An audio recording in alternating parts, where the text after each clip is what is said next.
Whiskey. Uh-huh. Tim Hager. 2 scrubbing brushes. Another pint. Where's your money? Well, I... 2 chimneys. Poster, would you deny drink to a dying man? A man should spend his money on food for his family. Mrs. Scoggins, would you come over here? I want to show you a new piece of material. It's fresh off the Boston packet. Isn't that fine quality? Now feel it. Be a wonderful dress for your little girl, don't you think so?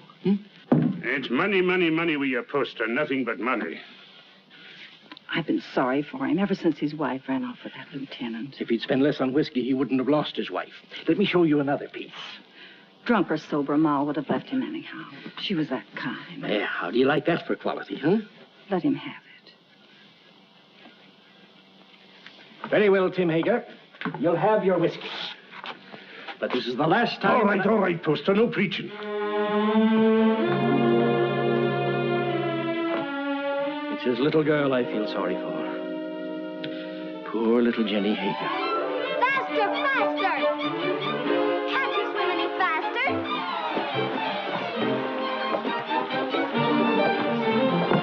You're not even trying. Faster, faster, faster!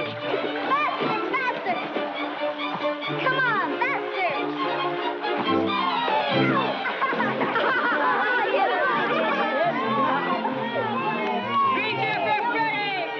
Jenny Hager, you made me lose! You always blame it on something. I hate losers.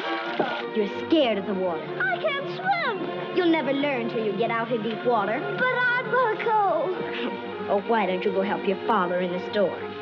Measure out coffee and count wormy apples. You're no good down here. Go on, Ephraim. You can't swim till you try. Go ahead, Ephraim. He'll drown. I'm scared. Let's pull him out. No. No. He's scared to death. Then he'll drown. Who cares? What's all that racket about? The judge, run for it. Poor Ephraim. Poor Ephraim. I'll fix it. Come on, boy. Hey, what's going on here? Good gracious. It's Ephraim Poster. What's he doing in the river? He can't swim, can he? Oh, what happened, Jenny? Those awful bullies pushed him in. Poor Ephraim, poor. Nearly murder, that's what it is. If it hadn't been for you, Jenny, he'd have drowned. You all right, Ephraim? The boys didn't do it.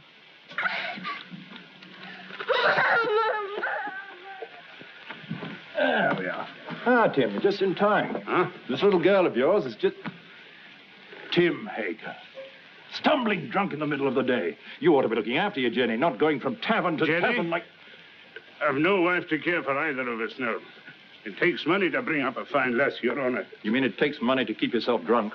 Papa, let Jenny come to boarding school with me. Would you like to come to boarding school with me, Jenny? Would you? Boarding school? Yes, I'd like that. I can't send you to boarding school, but you could come live at the house and earn your keep, I guess. Help in the kitchen and run errands for Mrs. Saladine. No. If I can't go to boarding school with Meg, I'll stay with my father. All right. He is your father, at least in the eyes of the law. Now, you look after that girl of yours, Tim Hager, and stop being a disgrace to Bangor. Thank you, Your Honor. Drive on. Now, young Poster, we'll take you to your father's store. That tight-fisted, sour-blooded old skinflint. You might be better off with Mrs. Saladine, Jenny. Not in Mrs. Saladine's kitchen. I've no money to bring you up properly. Never mind. Before long, we'll have everything.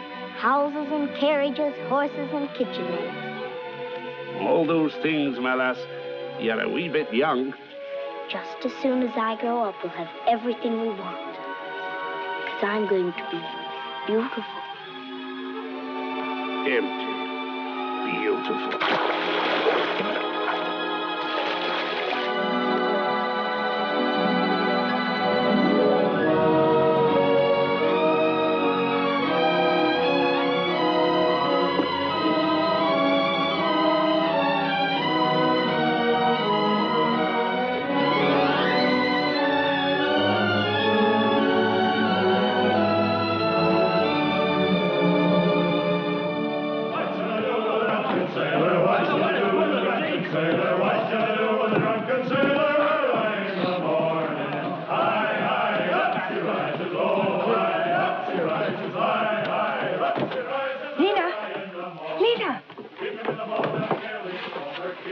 look.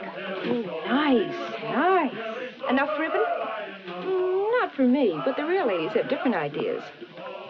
Oh, get some more color in your cheeks. And bite your lips whenever no one's looking.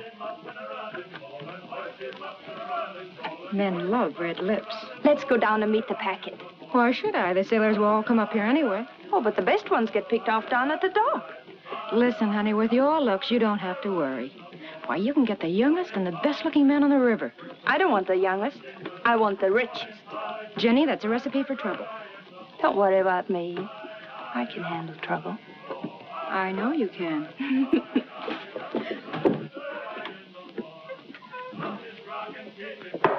Whiskey. All right, Mr. Hager, but you needn't holler. Someone might hear you out in the street. Who, for instance? Jenny, for instance. Yeah.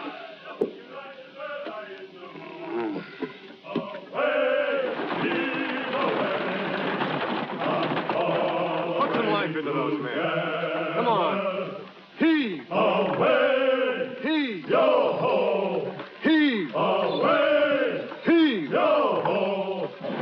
Well, Jenny, come down to see the cargo? It's exciting. We get used to it after a time.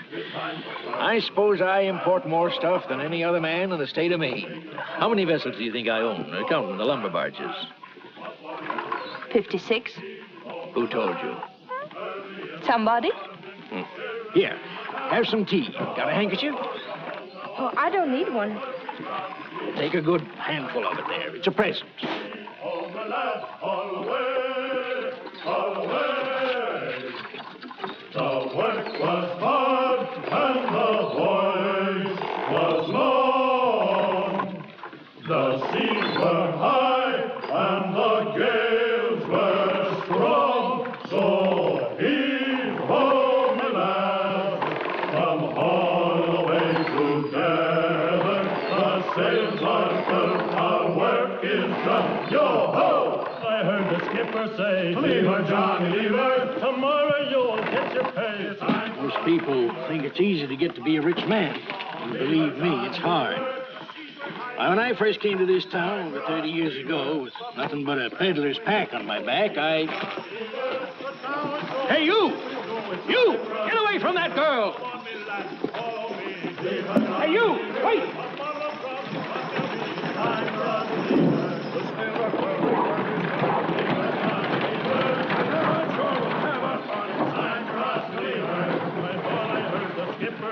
Lever, Johnny, lever, tomorrow you'll get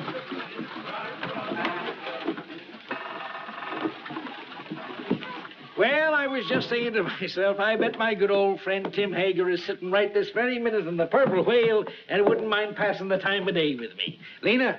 What do you want? A glass of whiskey for Mr. Hager. Sure. Go on, Tim, drink up. The next one's on me. You'll not tell Jenny? No, of course not. I promise her not to touch it. You're Jenny. You know, she's getting so she wants to boss everything and everybody. She's grown too beautiful for her own good. Why do you always wish to be talking about Jenny? Oh. I don't think I like why you always want to be talking about Jenny. Oh, now wait, Tim. Give him a rum and whiskey. We're not bringing him a Jenny. I know what you're up to. I? Oh, why, I'm just a dried-up old herring. She's too young and beautiful. So's your lad. You sent him to Cambridge to keep him away from her. Ephraim? Why, he's too shy and scared of her. She's full of spirit. She's for somebody like that first mate. What first mate? Why, What first mate? why, Lewis. Why, first aboard the Gadfly. He's as handsome as the old Nick, that boy. When I saw him and your Jenny walking away just now, I said to myself, there's a youngster who knows his way about with the women. Where you going? Home.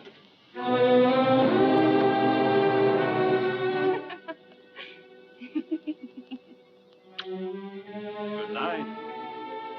Oh, once I loved a pretty girl and I called Jenny mine.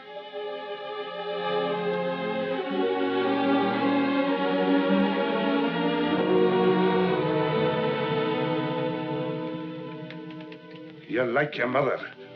A wanton. That's what you are. just like your mother. You'd like to keep me here forever, wouldn't you? Well, you couldn't hold Mother and you won't hold me. Aye, but I will, Jenny. No. This isn't the life I was born for. Men like me. And it's the men who have the money in this world. When a proper man comes along. You take him walking in the dark and kill him, most likely. I know you don't want any man ever to look at me. But they do. You lead them on, Jenny. It's so easy for you to turn a man's head. Not with you at my elbow all the time. There have been dozens of proper men ready to take me out of this trap. But will you ever let me go?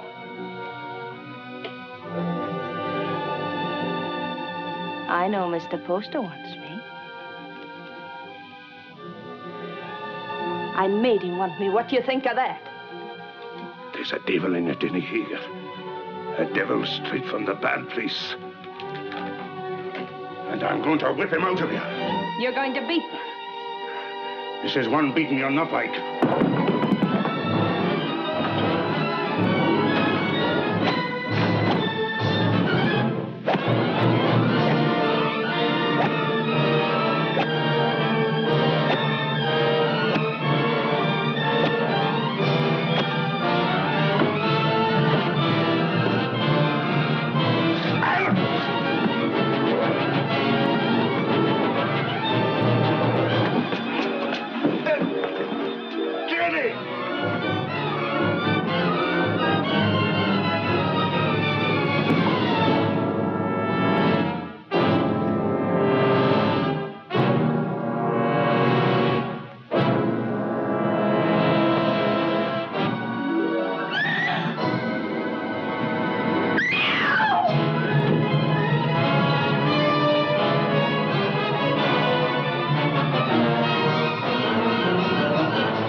Don't let him in.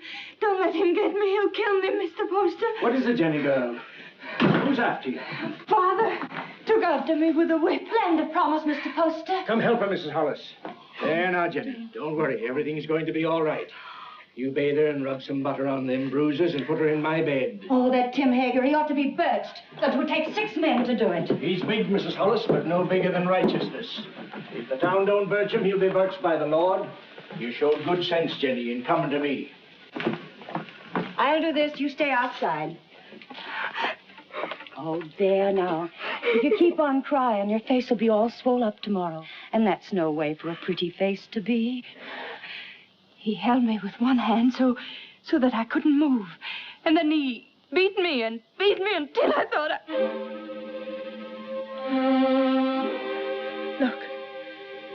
Look at my back. Oh, I can't go back there. I can't. He's going to kill me. You're not going anywhere until you're healed and sound again. Now you get out of these things while I heat up some water. You'll be as good as new and just... Yes, Mr. Poster. Something you wanted?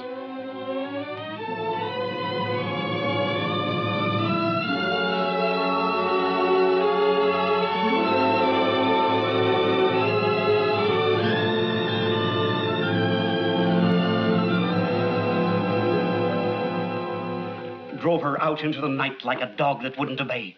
Reverend, it's the rum that does it.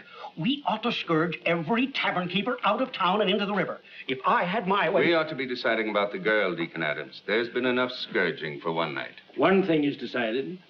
The girl mustn't go back to her father. No. Someone must take her in. I would, only my daughter Mary doesn't like the poor girl. Then she's not for your house, Reverend. Make a bad situation worse. I guess we could use her to clean and maybe help in the kitchen. But a young girl eats like a man. It's more than victuals, Deacon Adams. Your wife has all the understanding in her heart that a man could ask. But Jenny's of marriageable age. Yes, that's bad. And yet we can't turn her loose on the town's charity. She needs a home. Well, yours is fairly empty. Oh, no. Leave me out of it. It wouldn't be suitable for me to take her into my house. I have no wife. You have a housekeeper, a very respectable woman. But she might leave me, and I not able to get another. We'd have a scandal in the town. Aye. No, marriage is the only answer. And the answer to that is a younger man. What about your son Ephraim? They used to be so much together. Ah, he's a schoolboy, frittering away his time at college. She needs a responsible man. Well, there must be someone. A pretty girl always has a lot of friends. What good are friends? Most of them no older than her. It's our duty to find her a good home, an honorable name, regardless of the man's age. And it should be somebody with money. And by that description, Mr. Poster, you've named yourself. Oh, no. She turned first of all to you, Isaiah. Besides, I know you're not a man to thrust a suffering lamb back into the wilderness. Maybe she won't have me. She'll marry you, Isaiah. She's a sensible girl. And in the meantime... Mary? Mary. Bring me one of your dresses. Anything, only not too expensive. I'd be good to you, Jenny, if you married me. Like a father. A good father. And he ought to know how with a son your age. You can go back to sleep now, Mrs. Hollis. You've done all you can for tonight. I'll make up Mr. Ephraim's bed for you, Mr. Poster. It ain't as warm there, but you'll be comfortable. Your father couldn't come after you, Jenny, if you married Mr. Poster. You'd be free. An intelligent girl thinks of the future when she chooses a husband. I could marry you to each other right now, Jenny. And you'd be a rich woman. It's for you to decide.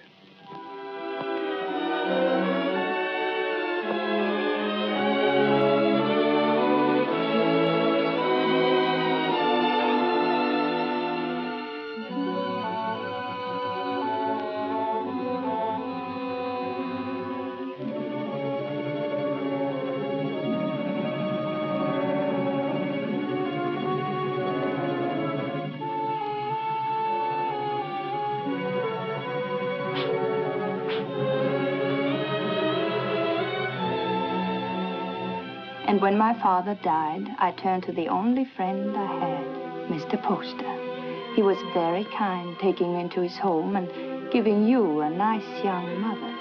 Think of all that means, Ephraim. You must learn to say yes, ma'am, like a proper son, because I shall demand obedience and love. And if you refuse, my dear son, I shall punish you by not kissing you goodnight. Now, Ephraim, do come home and see what a fine parent I can be. I do think families should be close, don't you? Jenny. Why, Meg Saladine, come in. Oh, if you're busy, Jenny, I can... No, don't go away. I was just ordering something from Boston. Something to brighten up the house. How nice. Mr. Poster's a very lucky man. This has been a very lonely house for him. Oh, I'm going to make a lot of changes. Meg. Yes? Will you help me? Of course, Jenny, of course. The water glass always here. And the wine glass here. And, oh, Jenny, you'll have to get rings for the napkins. Now, the biggest plate here. Oh, money changes everything. All I ever needed before was a knife and a spoon. But you want to be a lady. Give dinner parties and entertain your husband's friends. I'm sure Cleopatra never bothered about napkin rings. She didn't live in Bangor. Oh, that wouldn't have stopped her. It wasn't by knowing how to set a table that Cleopatra got along. Oh, Jenny. Every time I say something true about men and women, you say Jenny. Why does a proper lady have to be embarrassed about plain talk?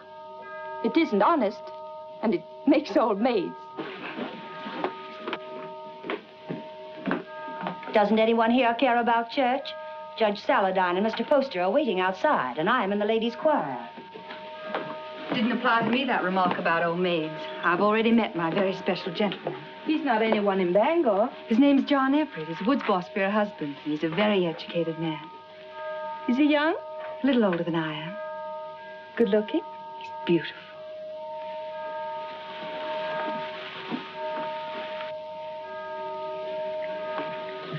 Why don't you marry him?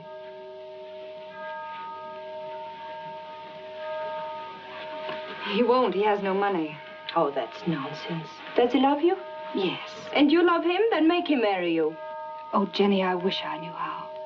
He's not like the others. He thinks things out. I'd know how.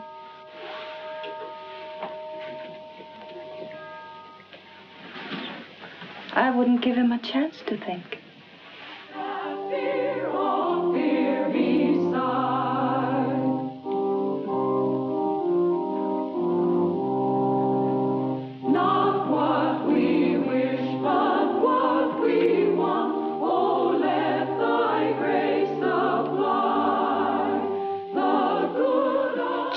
Hager.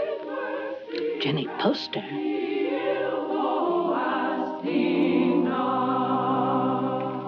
Before me sit the wealthiest families in Bangor. I've seen them before in the privacy of their homes and in their offices. When I came to them to ask for money to enlarge this church, they gave me not enough to erect a temple of branches on a hillside. And so again today, in the house of God, as they sit here with their consciences, I ask them now to pledge funds to enlarge this church. I cannot ask of the poor, but I can ask the wealthy. And the poor shall know the names of those who do not give. Mr. Poster.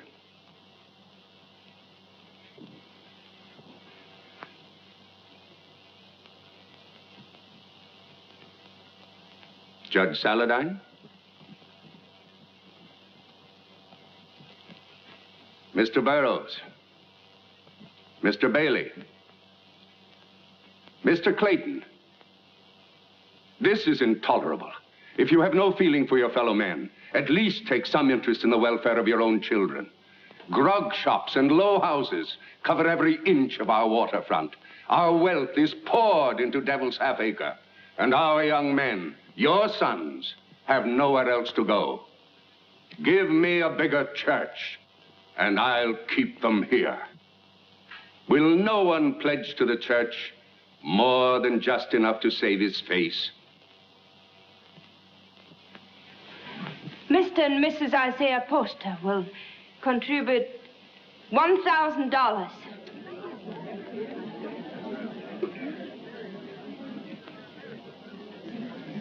If the men of Bangor won't give to the church, the women will. Mr. and Mrs. Partridge pledge $500.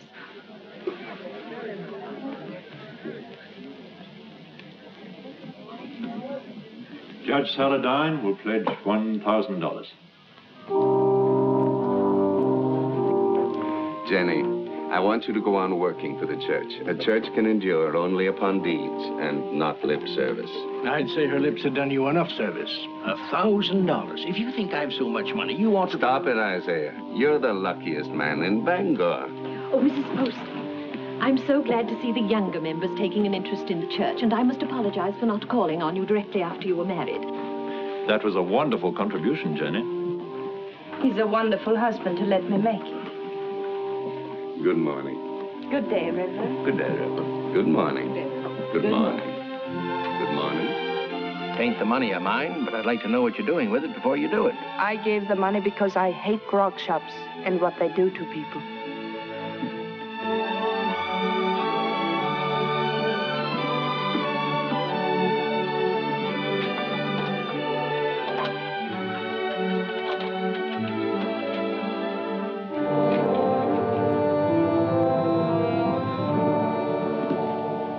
How are you, Father? Hello, Mother. My name's still Jenny.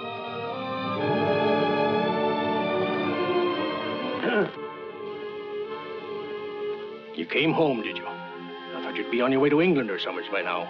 Well, England is full of architects. I knew you'd come home. Isaiah told me he sent you money to travel for a while, but I didn't think you would. I came close to it. I didn't know whether to mind your letter or mind his and go away. It's easy to see which one you thought more of. Now, why do we stand here? Let's go in around.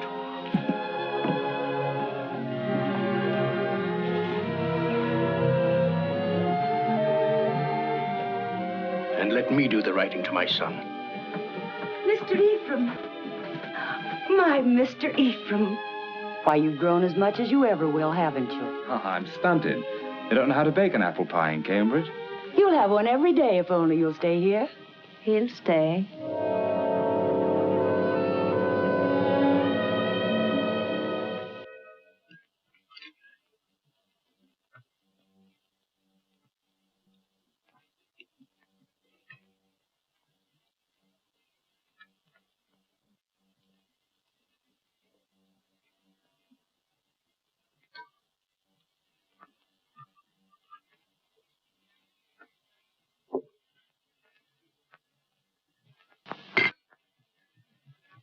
You'll find little to keep you in Bangor, Ephraim. After your fine ways in Cambridge, you'll be hard to please in this town. I thought I'd come home and go to work, sir. Work? Yes. What's your time worth to anybody? What did you ever do but waste it? It wasn't wasted. He's an architect. And a good one, too. How do you know? The same way you know he ain't. You heed my advice and you'll go someplace more suitable to a gentleman. Bangor's a boom town. Loud, rough. Growing faster than law and order. Takes a strong, stubborn man to make his way here. We need gentlemen, too. For what? To tell you the kind of bonnets and doodads the Boston ladies are wearing? Yes. A young man of fashion would be very popular in Bangor.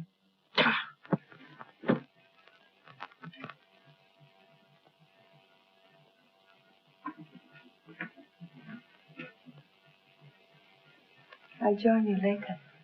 Well? Yes, Father. But you said yourself that Bangor was a boom town. Fortunes are made every day. Rich people will want fine houses. You heed what I said in my letter. Travel a bit. What makes you so angry with me? All I did was to come home. I get angry at you because of your ways. You think I don't know how you've been spending my money. Hard drink and easy women. I know your kind. Isaiah, you shouldn't upset your father. I'm sorry. All right, Father, I'll go away. If you really want me to. I don't think he does. You want your son to live at home, don't you, Isaiah?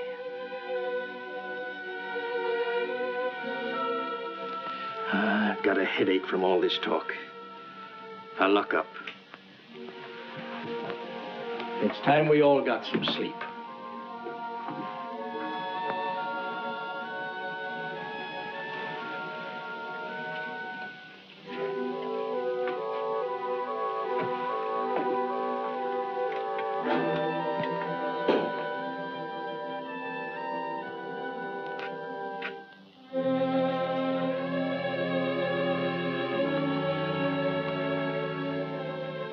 Shall I light your way?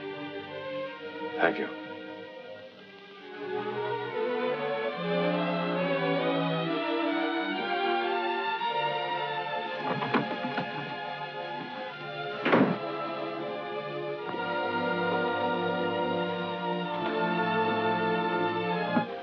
It's been a long time, Ephraim, hasn't it? A long time, a lot of changes. Did you really like that kind of woman? That kind he spoke about? I'd rather not talk about it, Jenny. I used to see them near our house before I came here. I used to watch them and wonder about them. I can see how women would be attracted to you. All kinds of women.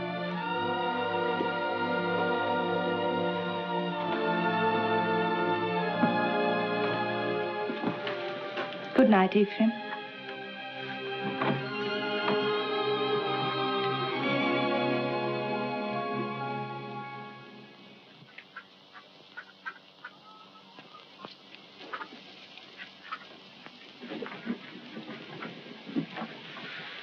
Got everything? Yes, all the groceries. But no spectacles. They're hard to find. I'll tell Dr. Mason to bring you a pair when he comes by tomorrow. All right? Oh, please, not Dr. Mason. He's a very good doctor, but he won't wait for his money. You're not to worry about money. Your husband worked for mine for a long time, and if Mr. Poster wants to send you a doctor and a pair of spectacles, it's his privilege. Mr. Poster? I'll be by in a few days, and in the meantime, if you need anything, send one of your children. Thank you.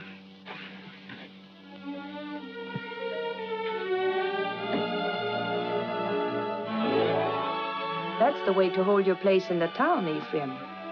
And the people love you for it, Jenny. And I do want my husband and my son to be proud of me. Well, I wanted to see how you spend your days. Thanks for showing me. You've grown, Jenny. My father's wife's a great lady.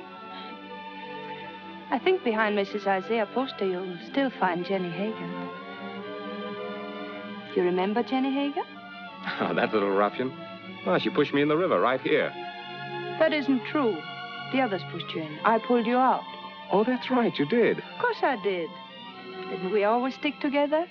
Ephraim and Jenny, side by side against the world. Oh, we had good times here, didn't we? Better than we knew.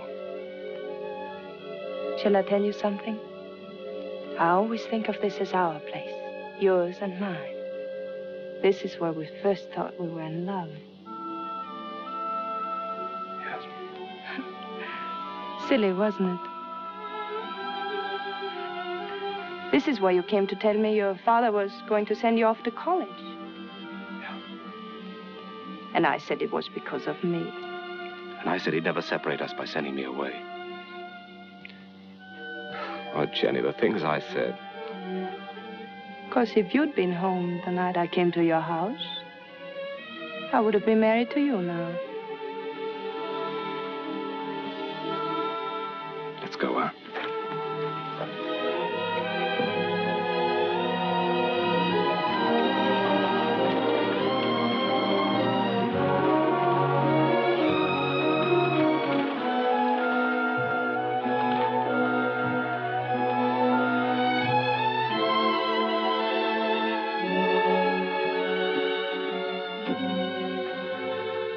Come into the store and wait on me the way you used to. Another time, Jenny. I want to go up and talk to Father.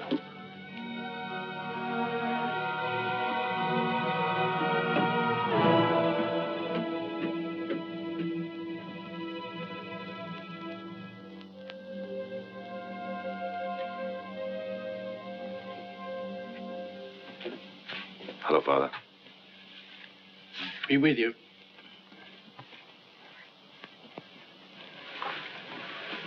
What you been doing all day? Oh, driving Jenny around. Mighty popular in Bangor, isn't she? She does a lot of good. Spends a lot of money, you mean? If you really minded, you could put a stop to it. You're very happy with her, aren't you? Yes. Father, I'm going to take your advice. Bangor's no place for me.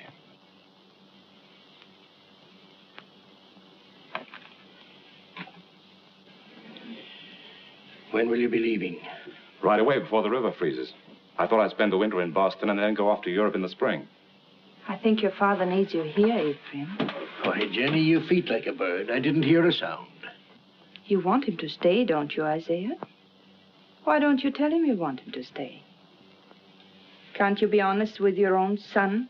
I'm honest with everybody. You might be of some small use to me if you stay on. But if you don't like it here, get out. Only don't come meeching back again. If you go, I'm through with you. I'll take you home.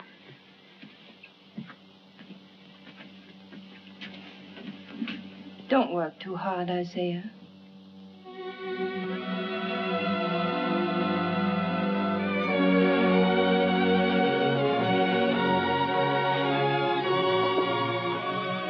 Surprise.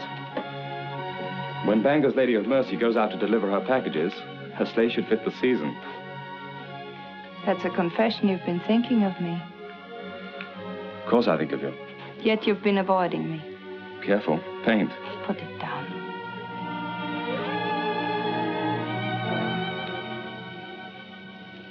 You leave the house early and you come home late. You never walk into a room where I am unless someone else is there. Why? Jenny, we shouldn't be standing out here like this. We might just as well be out on Main Street. Anyone could pass by. They wouldn't think anything wrong of it. You wouldn't. If you weren't thinking of me as you do. Jenny, you're married to my father. And his son loves me.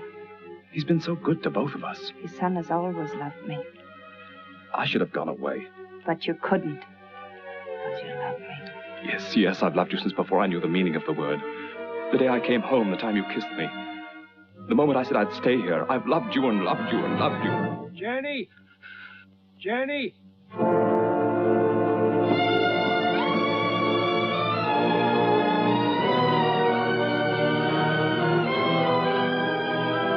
Jenny! Father's very ill. Send for a doctor.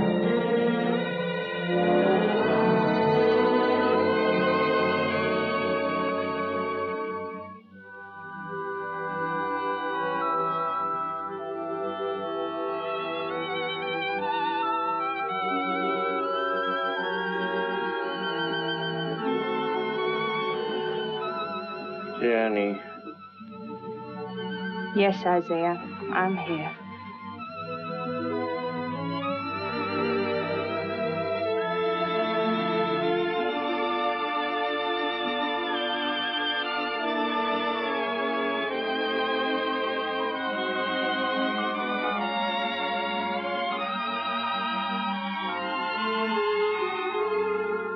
You keep this up and you'll fall in your tracks. Go to bed, child. Get some rest. No, I'm strong. Stronger than you think. I'll be all right.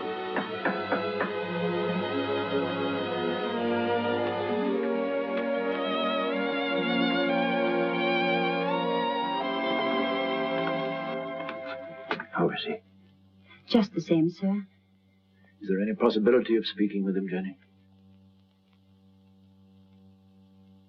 There's trouble in town. Dr. Mason says warm weather might bring him around. But that's a long way off. We're at our wits' end. There are too many people in town, too much idleness. Did you hear the shooting last night?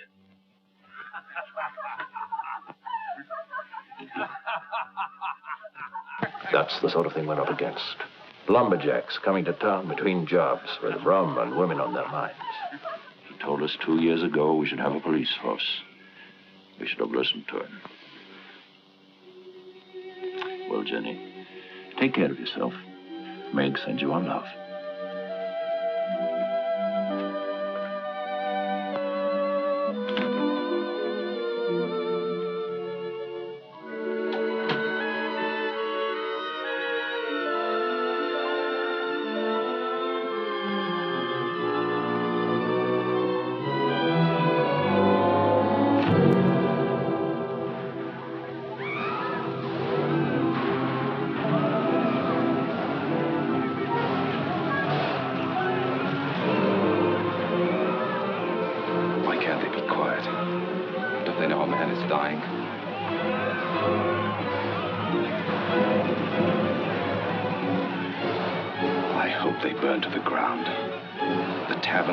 And the people in them.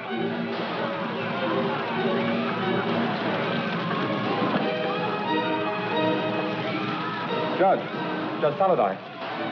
There you are. Ephraim, I want you to ride to your father's number 3 camp. Tell him we're having a riot, that we need every man down here to keep order till the militia come in. I can't leave the house. That Tempest girl stole a lumberjack's wallet. And the drunken fools are firing every tavern in Devil's Half Acre. I can't go now. Didn't Dr. Mason tell you about Father? Your father's only one man, Ephraim. We're trying to save the life of the town itself. What do I care about the town? Maybe it needs a good fire to clean it up. He'll go. I'll stay with your father, Ephraim. Hurry, Ephraim. We need those men.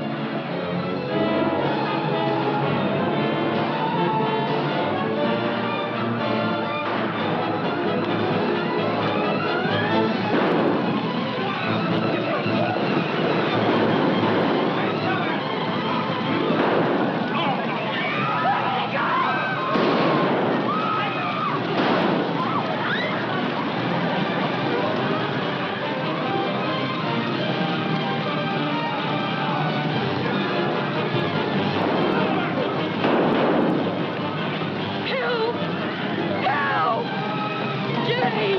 Jenny! Let me go! Let me go! Help!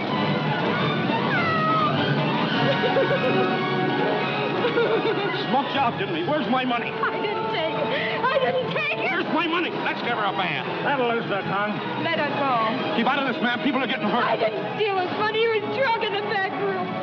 I only came in to take away the glasses. Anyone might have been there before me. It had to be mighty fast to get in a man's pockets before you. $100 a whole winter's work. I say dip her in the river. Come on, what'd you do with it? Oh, Jenny. Let her go. I'll give you the money. You're Mrs. Poster. Yes. It's nice to meet the gentry, ma'am. But I'm not so sure I'll be happy just to get my money back. We want to know what's going to happen to her. Since I'm giving you the money, it's my right to decide that. Why do we gibble and gabble about it? There's the girl, there's the river. Let's give her a bath. Wait. We'll be waiting for your store to open in the morning. The money isn't there. We're coming up here and collect it.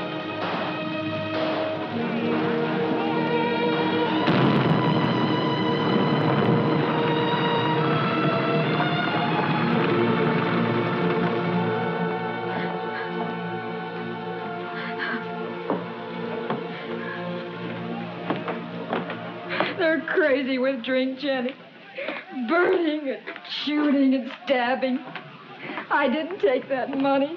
Why, the town's so full of thieves and pickpockets, it could have been anyone. They were going to tar and feather me.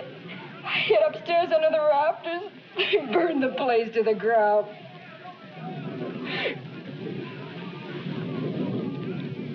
If I'm to go up to Camp 3, I better leave now. I want to be back in the morning.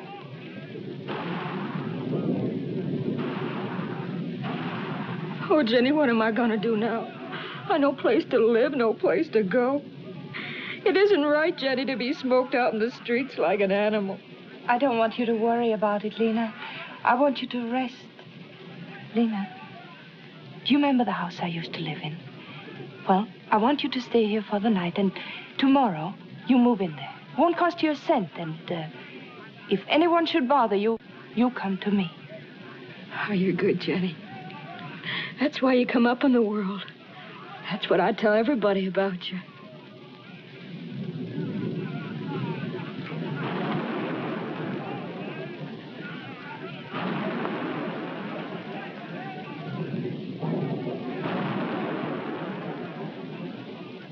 Jenny, you're wonderful.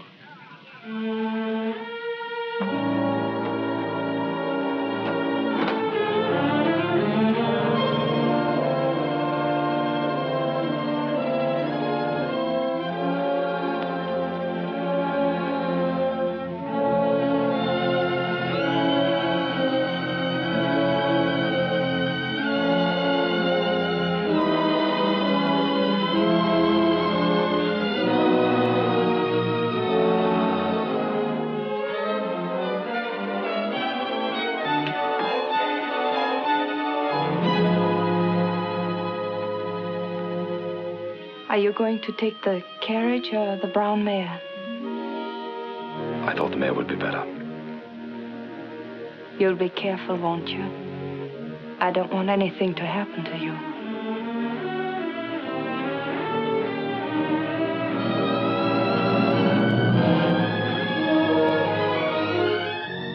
Mrs. Poster?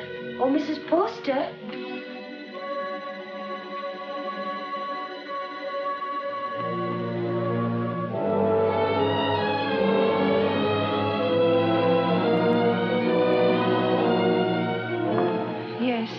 The fever's broke. He's breathing better. He's going to get well.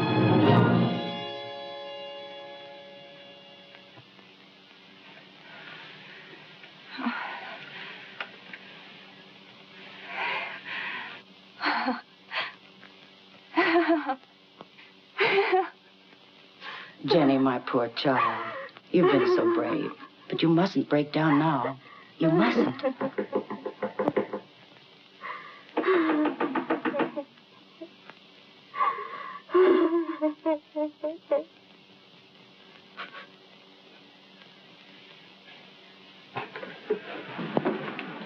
Has Mrs. Poster gone to bed? Does she ever go to bed, the poor child, nursing and tending her husband? Tell her to come to the Saladine house. The girl will need her. What's the matter? Judge Saladine got into the fight. Hurt? Dead. Ask Mrs. Poster to come with us. It needs a woman to tell the girl. Mrs. Poster's been under a great strain. She's gone through enough. You better get someone else. Wait.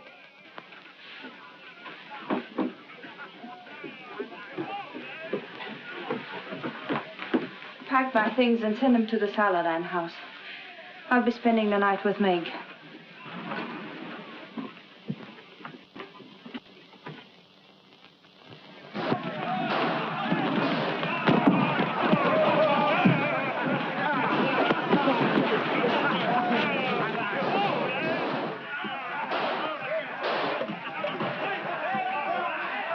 What's the matter? You squeamish?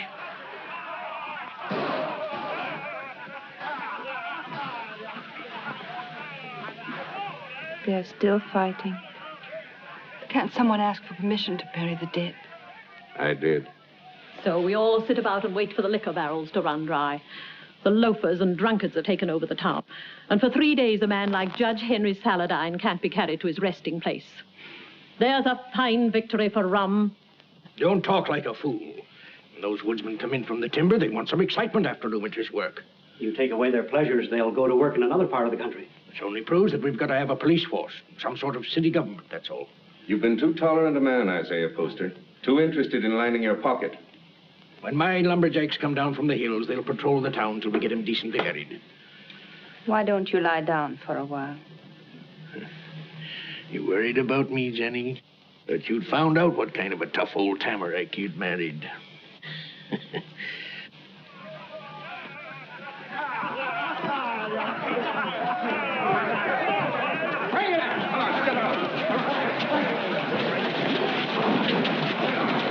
Well, we can start the funeral. What I said still goes. Get a little law and order in the town, and the grog shops can stay. Good for business. Where are you going? Those are my boys. Going to give them orders.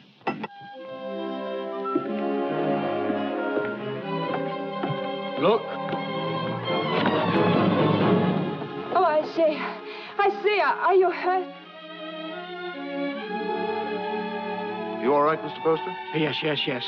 Now, John, I want you to take some of your men ahead of the funeral procession, put some alongside and some at the rear. Keep it all as quiet as you can. The funeral should seem peaceful. Jenny, this is John Everett, my wife. You are Mrs. Poster? She sure is.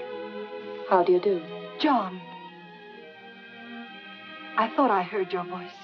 Meg, Darling, I'm glad you're here. it's terrible about your father. I hated your being alone when it happened. I pretended to myself that you were with me. It gave me strength. But if we don't have the funeral soon, I'm afraid I'm going to break down.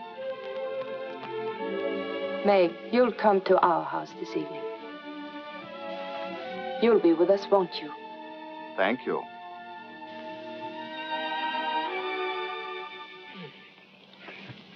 No, those aren't my after-dinner pills. These are from my spleen. Let me look again. I'll find them in a minute. And bring a glass of tepid water. Yes, Mr. Poster. Shall we go into the parlor? No, Jenny, leave them alone. You know how young folks are. John has to go back to the camp in the morning. Go back? Yes, of course.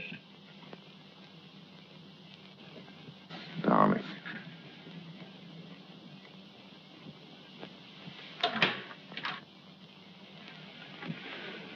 Our lovebirds have closed the door. The pills, Mr. Poster, and the tepid water. Thank you. Huh? Why must you send him back? I need him up at the camp. He's a woods boss, not a policeman. Of course, if your business means more to you than the safety of your home and family. Jenny, he's got to get that timber cut. That's all there's to it. I'm sorry we were so long, Jenny. I thought you and Mr. Poster would come in. I wanted you to be alone. Surely you can stay in Bangor a few days. I'd like to. She needs you. Well, I'm afraid I'll have to be away for a little while. She won't be alone. I'll take care of her. Till you come back. Well, thank you. That's very good of you. I don't want your father to trade these for whiskey. They're for you and your sisters. Mother said to say thank you and God bless you. On to the kitchen and thank Mrs. Hollis. After all, she feeds the chickens. And there's room in the basket for a slice of pie. Would you like a ride in my carriage, Jacob? I can drop you off on the way home. As soon as I get the pie. Isn't it a beautiful morning? Jenny, I've been wanting to speak to you. You have? What about? Well, not here. Let's walk down to the river. Oh, but not now, Ephraim. I've so many things to do. Jenny, why isn't it possible for me to have a minute alone with you?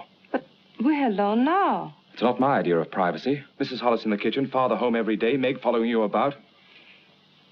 I'm sorry. That's a very short answer, Jenny. What is it? Have you seen somebody else?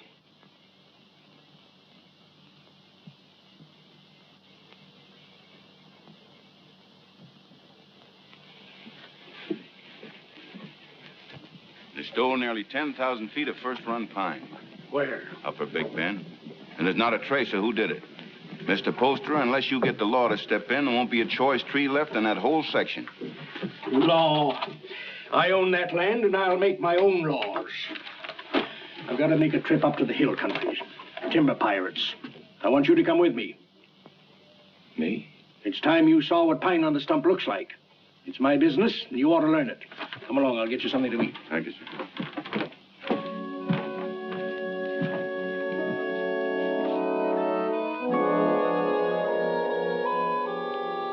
Jenny, What are you waiting for?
I can't see why he insists on my going.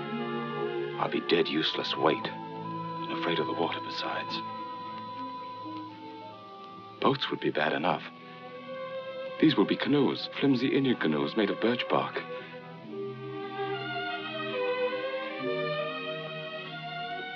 Jenny, I can't admit to him that I'm frightened. Tell him not to take me along or not to go at all. I told him I wasn't cut out for that sort of life, that I'd be more of a burden than a help. But he's so stubborn, Jenny. How long must he live, Ephraim?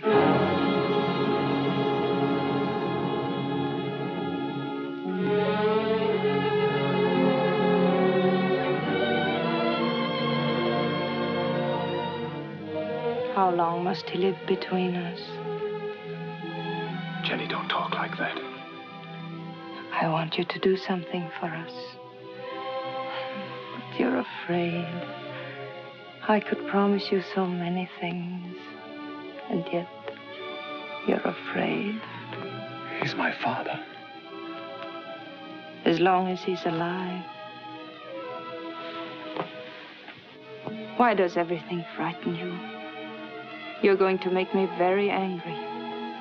And if I get angry and go on wanting you the way I do, I might tell him what happened between us. Nothing has happened between us. No. But which of us will he believe? Jenny, you couldn't. You know what that would do. He lived a full and useful life. It would be a pity to see him die, but a greater pity to see his life ruined. With a lie. We've been living a lie, Ephraim, and I want to be done with it. I want you to return alone.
Began to think you'd never get here.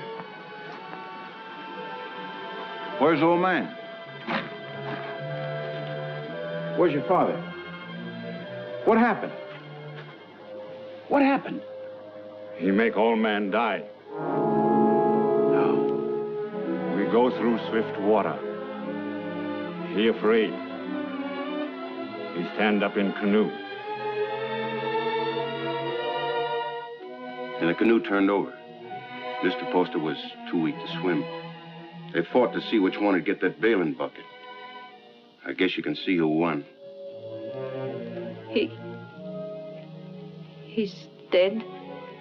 I guess he is, ma'am. Where's his body? Must have settled in the quiet water further down. I'm sorry, but we hunted all we could. I'm sure you did. That's the whole of it. Except what Mr. Poster here can tell you. If they hear of anything, they'll let you know. Thank you. Jenny, believe me, it wasn't my fault. I was afraid. You know how afraid I am of the water.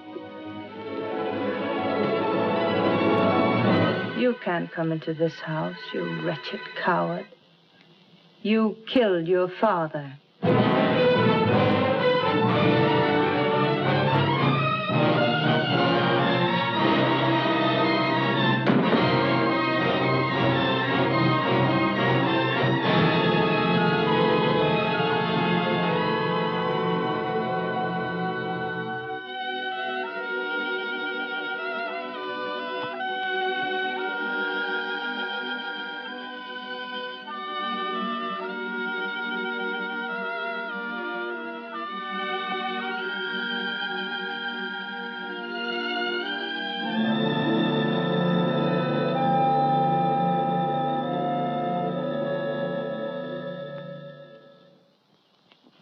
My husband was a fine businessman, but it never occurred to him to provide for the handling of his fortune after his passing. Well, there'll be no cold on Friendly Bank telling my woods bosses what to do. No disrespect intended, Mrs. Poster, but it's a man's world we live in up in the woods, and we don't rightly see how a woman fits in. Duncan's right. He's right, ma'am. You'll go right on living in your world without interference. I'll own the properties, but you'll take your orders from your superintendent, John Everett. That's fine. That's fine. That's a great honor, Mrs. Poster, but My husband would have selected you, so I'll do it in his place. Thank you for helping me, gentlemen. This will be the first time I ever worked for a woman. Go down in there.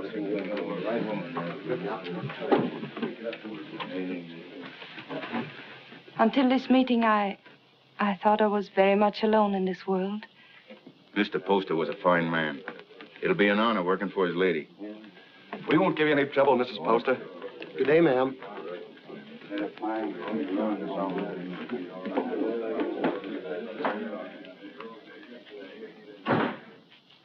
this is a wonderful thing you've done for me, Mrs. Poster. Have you any objections to working for a woman? Well, that depends on the woman. It'll be like managing a kingdom. Mr. Poster used to think of whole townships as other men think of acres. It really is a kingdom he built up. It's too bad. Too bad there's no heir to take the throne? Yes. Poor Ephraim. I never gave him a chance to explain. I accused him without proof. What more could you need? They saw him do it. I didn't. And I know he loved his father. You've got to stop brooding over it, Mrs. Poster. You'll only harm yourself, and it won't help Ephraim. I saw him on the street last week. He was drunk. And Deacon Adams was shouting, "You've chosen your damnation, and eternally damned you'll be." There wasn't anything you could do to save him. You're very tired, Mrs. Poster. I won't be after today. I've placed my troubles on your shoulders. Please carry them well for me.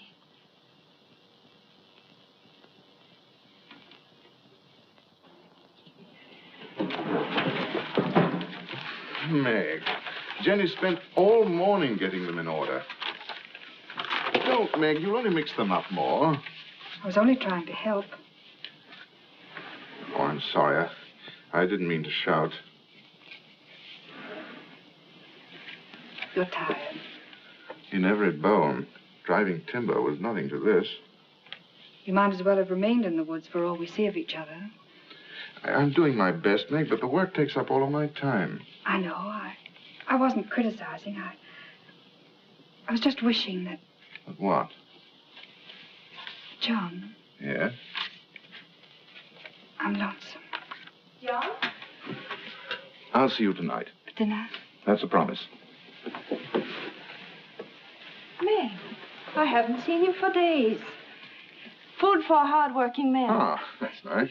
And a cup of tea for both of us. You'll have some, Meg, won't you? There isn't enough for the three. I'll give up mine. The accounts receivable are all mixed up. I had them in order, but then the wind came in. Oh, later. You haven't eaten since morning. Meg, your man doesn't take care of himself.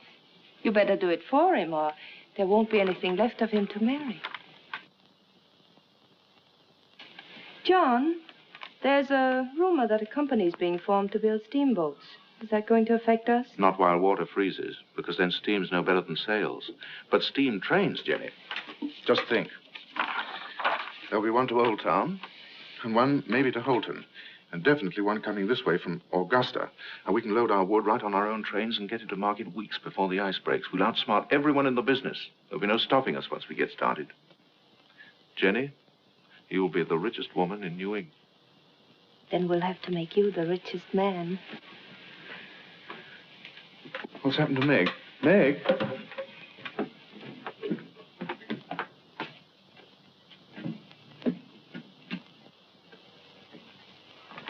I ought to be kicked all the way up and down Main Street for the way I treat her. She's more understanding than you think. I'll be with the Temperance League all afternoon, so if there's anything important you want to discuss with me now... Nothing that can't wait. It's Mrs. Hollis in the store. Tearing it apart? No, she wants me to drive her home. Working again tonight? I'm having dinner with Meg. Good. Take better care of her, John. You do neglect her. Goodbye. Bye.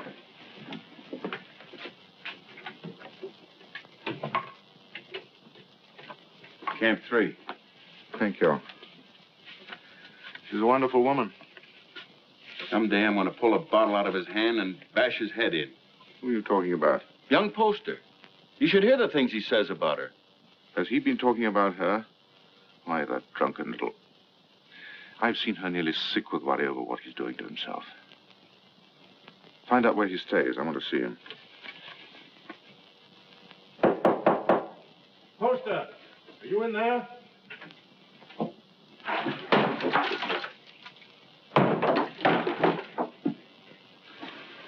Huh. I must be making trouble. Much more than you're worth. I'm worth very little. What happens to me now? You beat me up yourself or some of the boys outside? Come in. Drinks for everybody. No witnesses. I had witnesses when I killed my father. That made her very angry. When did you last eat? Ulmer. I like it. She hasn't got you hooked already, has she? You'll kill yourself drinking all this stuff without any food inside you. Come on, let's get something to eat. You're doing me out of my dinner. She doesn't know I'm here, and she didn't tell me anything. That's a lie. No one does anything unless she's back of it. I knew what was going to happen. I was afraid of her. I wanted to leave. She didn't have to worry about that. I wasn't man enough to run away. You in love with her? I happen to be engaged to someone else. What difference does that make? Jenny was married to my father. She told me one night she'd marry me if he died. You don't believe a word I say, do you? You're like everybody. No one will believe me. Go on talking. The night before we were due to start, she made love to me till I was nearly crazy. You don't believe that either, but it's the truth. I've always been scared of the water. Even when I was a little boy. Jenny knew that. I was scared in the canoe on the trip, and I couldn't eat or sleep anyway from thinking of her. I only remember being in the water with a bailing bucket holding me up, and somebody grabbed for it. I beat him off till he sank and drowned. I didn't know who he was.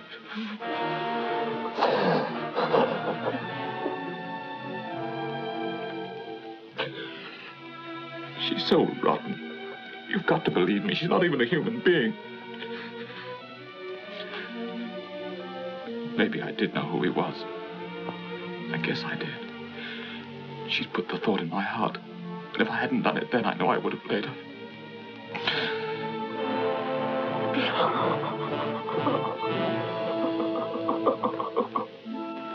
I don't know what you're talking about. You didn't make him love you? But of course I did. He was my husband's son. I wanted him to love me. That isn't what he meant. Was he sober when he told you that? Jenny, don't you think I know when a man is lying? Before he talks very much more, you better prove that you had nothing to do with him. Prove? To whom? To the town. The town. Is that what you want? Come back with me to his shack. I want you to face him. Now. But... the rain. You know what happens to the roads in the rain? Yes. They get very muddy. But they don't change their direction. Good night. Oh, no. It isn't that I'm afraid. You mustn't believe him. Please. All right.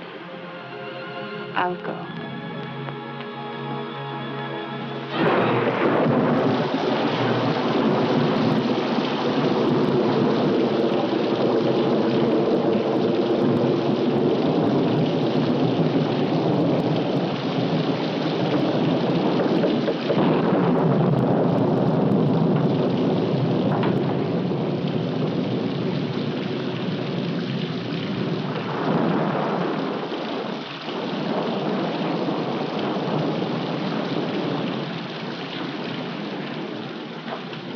Gone far in this rain. We'll wait for him. I'll put the horses in the shed if you'll light the way.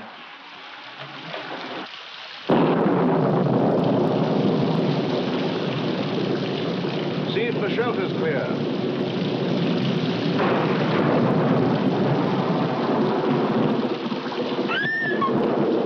What's the matter, Jenny?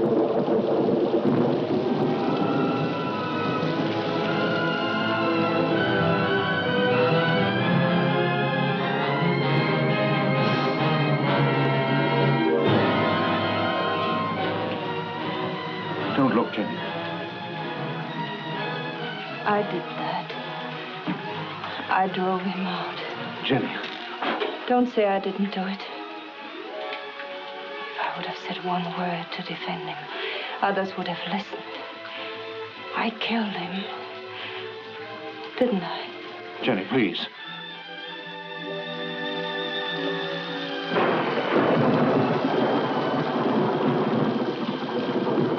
Go inside and sit down. You're shaking.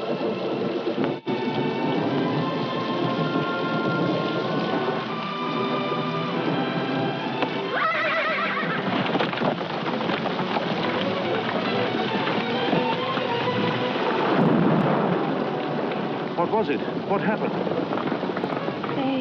They were frightened.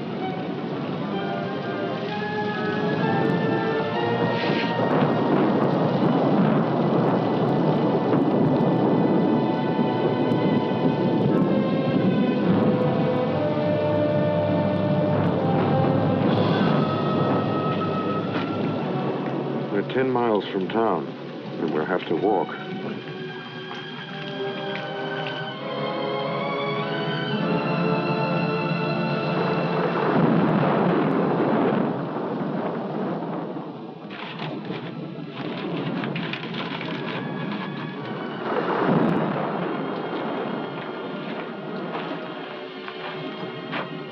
I can't understand how Ephraim could have done a thing like that. It isn't atonement, it's running away. And you can't run away from the hereafter. It's not Ephraim who's upsetting you. It's because you're here with me. Well, aren't you worried about your reputation? It's a small thing to worry about after that. You'd better try to sleep.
About 2 miles down the road, standing under a tree and waiting for me.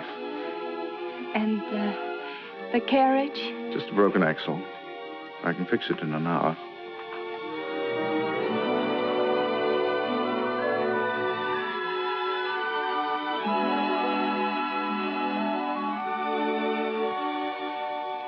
Jenny, what about Meg?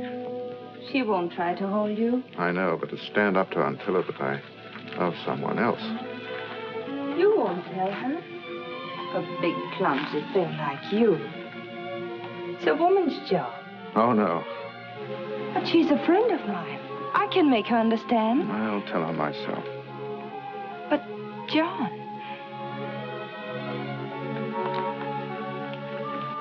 I'll tell her myself, Jenny.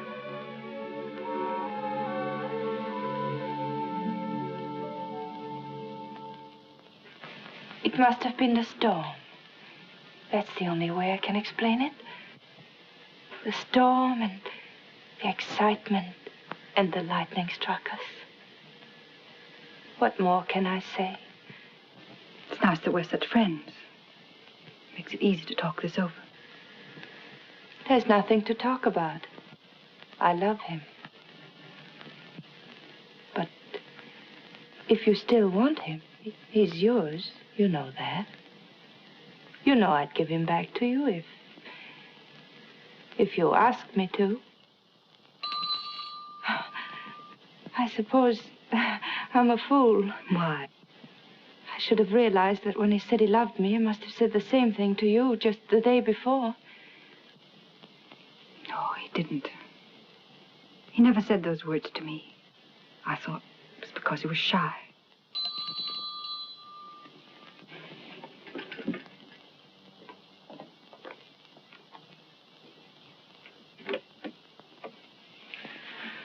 Hello, Meg. Come in. I just wanted to explain why I didn't come to dinner last night. Right after you left the office, Alex Duncan came in.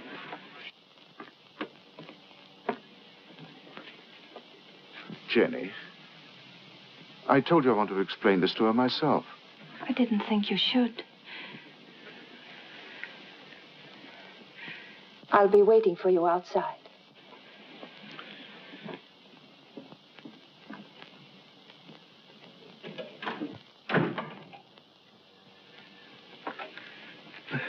I didn't want it to happen like this, Meg. I wanted to be the one to tell you. I don't see what difference it would make. the same story, isn't it? I suppose so. When will you be married? Right away? In Bangor? I don't know. Jenny will take care of the details. I saw this happening a long time ago. There was nothing I could do about it. She's waiting for you.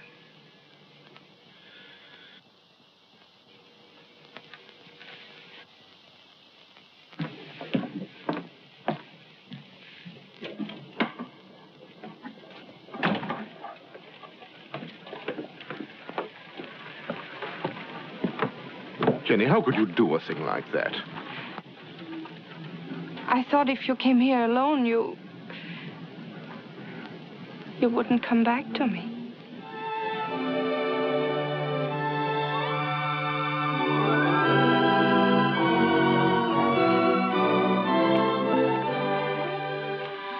My dear son, I wanted to be with you this Christmas, to see you again, and to meet your wife.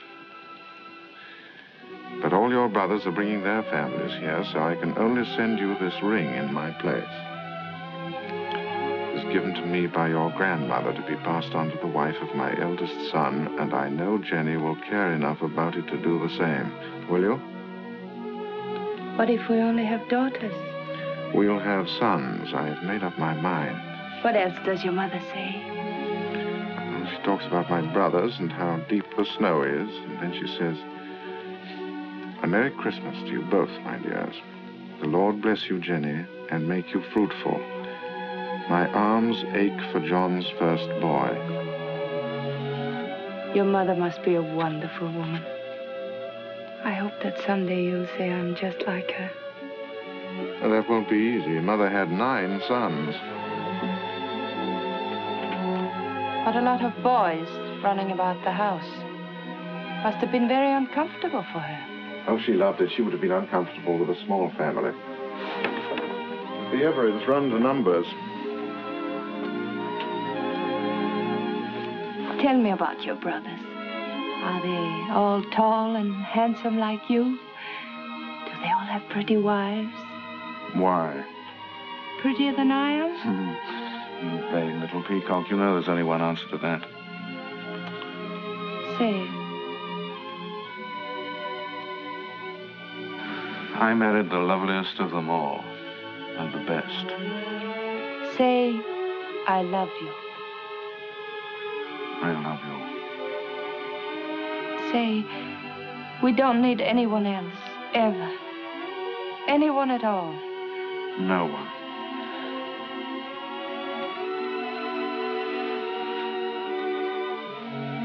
I always lose happiness.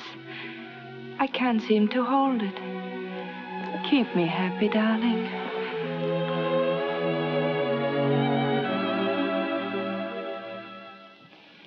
There's no reason why this should happen to you. No reason why it should happen to any woman. Quite often, nature seems to fumble, Mrs. Everett, and doesn't make a person complete. We can't even hope in a year or 2 or ever. Not in my opinion. Of course, you're free to consult with another doctor. I can give you the name of a very fine one in Boston, and I know of another in Philadelphia. I believe you. You mustn't decide, my dear, that the future's altogether dark and empty. You can adopt a child, you know. It should give some release to your normal womanly emotions. I want a child of my own.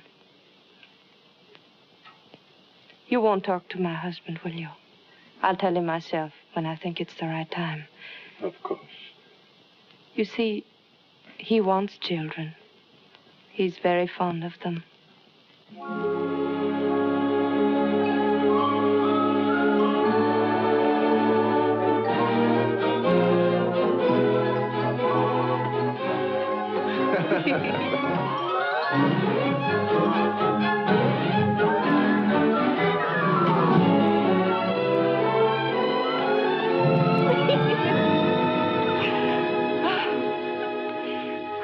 I never knew what love was before you.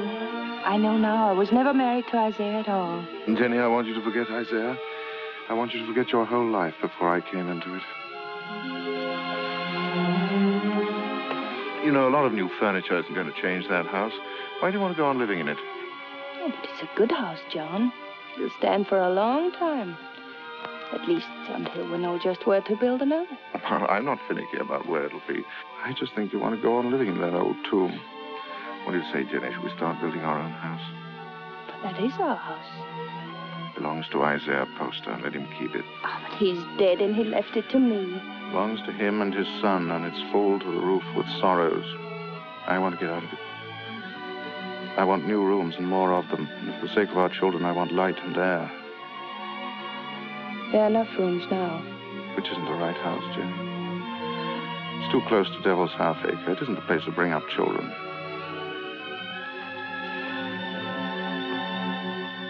There won't be any children. Nonsense. Is it? Ask Dr. Bailey. He'll tell you.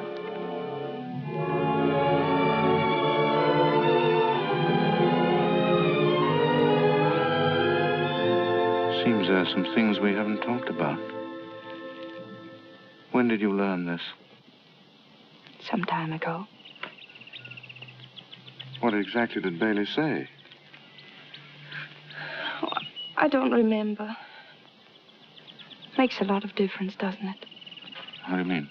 Between us. Doesn't make any difference at all. There are many things a husband and wife can live for. I wonder what you'll think in a few years from now. I'll think that you're more beautiful than ever, and that I love you very much.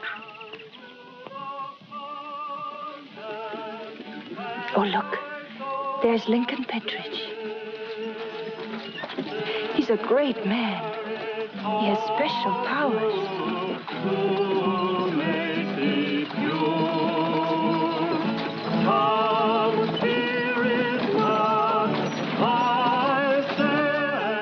Where was the darkness so great that you thought your sin was hidden? There are eyes that search out every sin.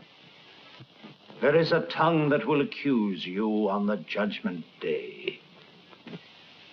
There is a hand that is terrible in its strength. What is so beautiful as a pure woman? What is so vile as an evil one? The good women of Bangor, such loud amens and nodding of heads, because I spend my fury upon her, and not on you. How pious you are. How good with your eyes cast upward. Can one of you step forward and say, "This is my soul. See how it shines"? Can one of you hope to escape the terror? How sweet are the ladies of Sodom and Gomorrah. How sweet in silks and satins and laces and ruffles here in the house of God. How costly must be the perfume that will not let you smell brimstone. What great secrets are among you? Who is named Vanity? And who is Lust? What woman has put away her husband? Which of you has taken a man from her sister? This is your sister. Come forward and sit with her and be counted. You cannot hide behind your beauty. Your beauty has made you evil, and evil destroys itself. Your soul will become naked. The truth will be revealed. Confess now, while there is yet time. You cannot escape. You can never escape. There will be no sons to mourn for you, no daughters to weep for you. Evil does not propagate itself. It withers in its own fire and is consumed. The lips of a strange woman drip honey, and her mouth is smoother than oil. but her end is bitter as wormwood, sharp as a two-edged sword.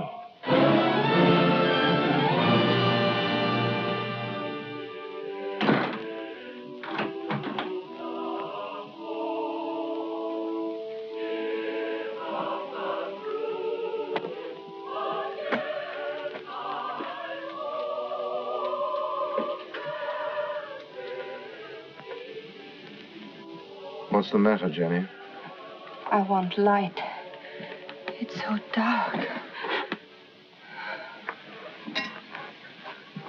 Why do you go to those meetings? It's not like ordinary church going. You come home exhausted and afraid.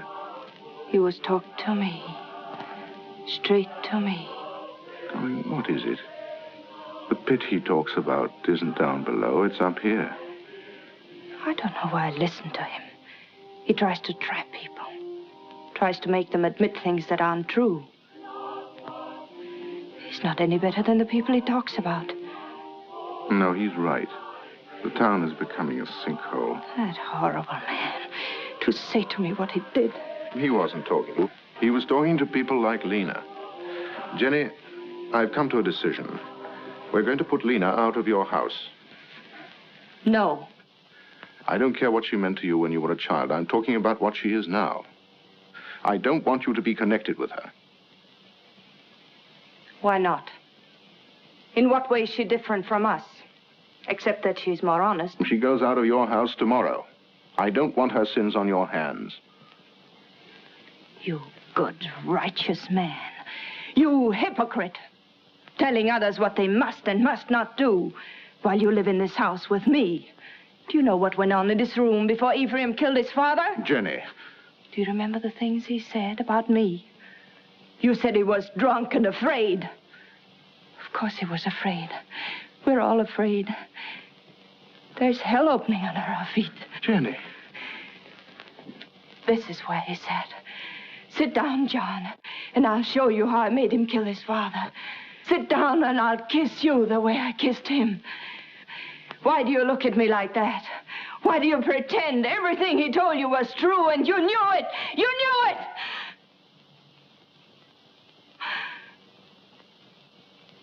Oh, I don't know what I'm saying. Oh, I'm sorry. I'm sorry. Go to bed, Jenny. Please go to bed.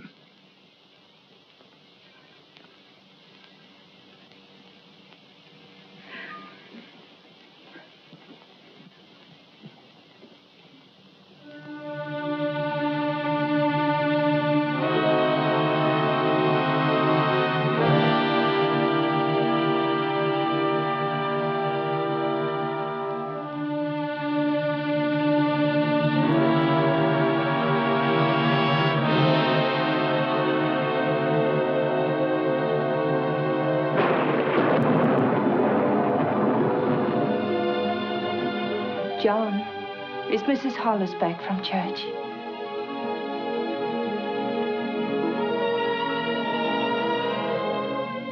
John, it's time for bed.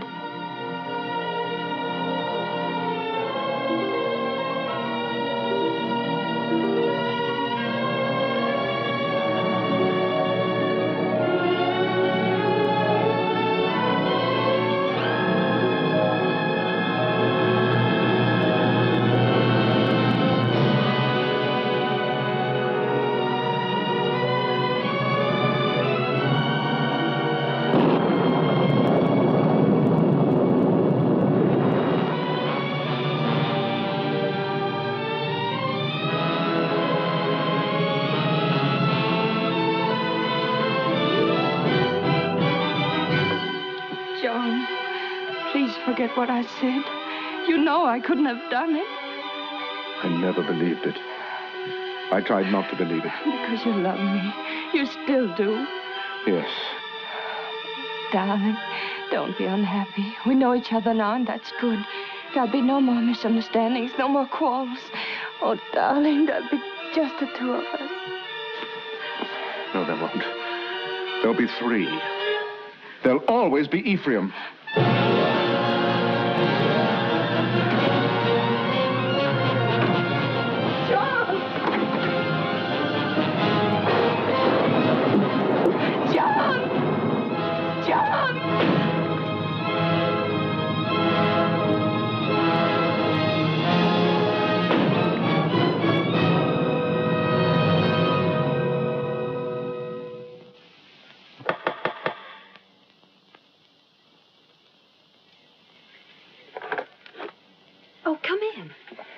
Mary, I'm looking for Mr. Everett. I thought he might be with Reverend Thatcher. Father isn't here right now, but if you'd like to wait... Oh, no, thank you. I have no time.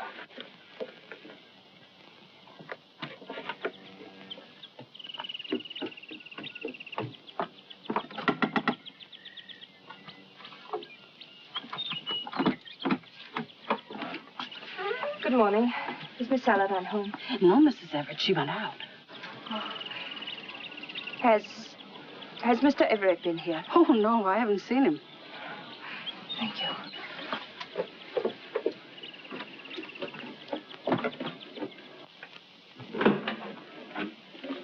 Oh, I thought it was Mr. Everett. Do you know where he is? He didn't come in here, ma'am. I slept here last night on account of the rain, and you're the first one in. Mr. Everett tells me you're sending a school teacher up to every camp with more than 2 families. That's a handsome thing to do, ma'am. I guess you're mighty fond of children. Duncan, who did sleep here last night? Was it you or Mr. Everett? Ma'am, I told you. Oh, that's just another one he has. He sometimes... He wore this hat when he brought me home from church last night. And he wore it again when he went out for a walk. Now, why aren't you supposed to tell me where he is? You put me in an awful fix, ma'am. I promised him... Duncan, he isn't well. Couldn't you see that? What good is a promise to a sick man when it keeps his wife from helping him? Is that the trouble with him? I kind of thought he looked funny around the eyes. Where is he? Well, I'm not telling you, mind you, but that'd be the wrong kind of hat to wear up in the pine country. Where in the pine country? Fire watcher's cabin. Indian Hill.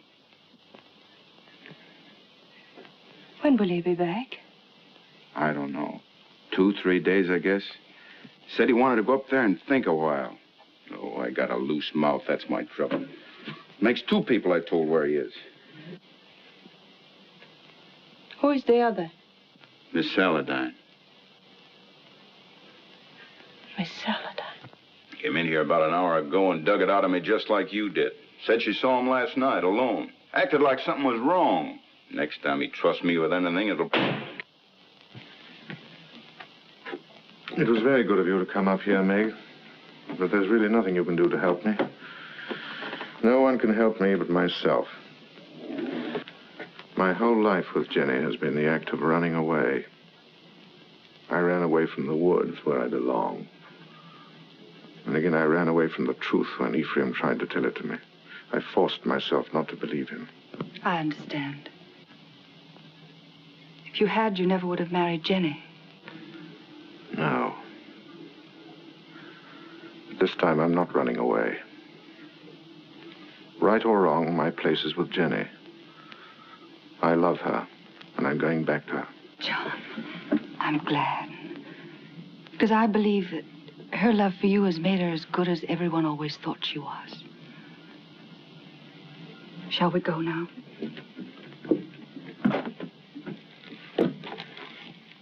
Jenny will be anxious.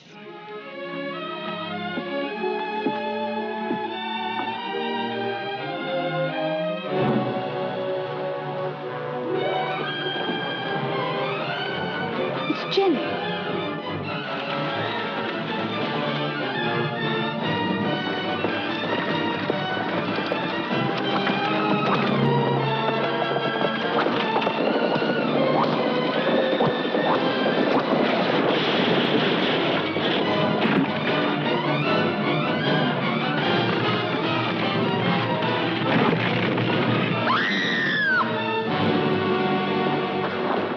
Jenny. Don't move me. John. Don't talk now. Meg! Hurry up and get a doctor. Camp 3. I saw you with Meg, and I know.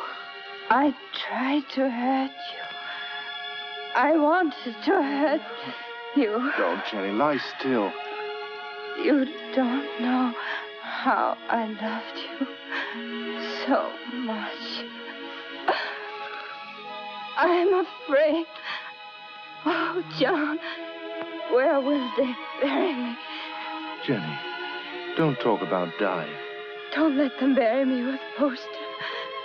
Or Ephraim, don't let them. Jenny, you're going to be all right. There'll be a doctor along, and we'll take you home. I know. They'll bury me with Ephraim. They'll bury me in that house with Ephraim. Jenny, darling, listen to me. Nothing's going to happen to you. Not now or ever. As long as I'm with you. And I'll always be with you. I never went away. You do love me. I love you more than ever. I wanted so many things. I wanted the whole world. But it was really only you. Jenny. Jenny.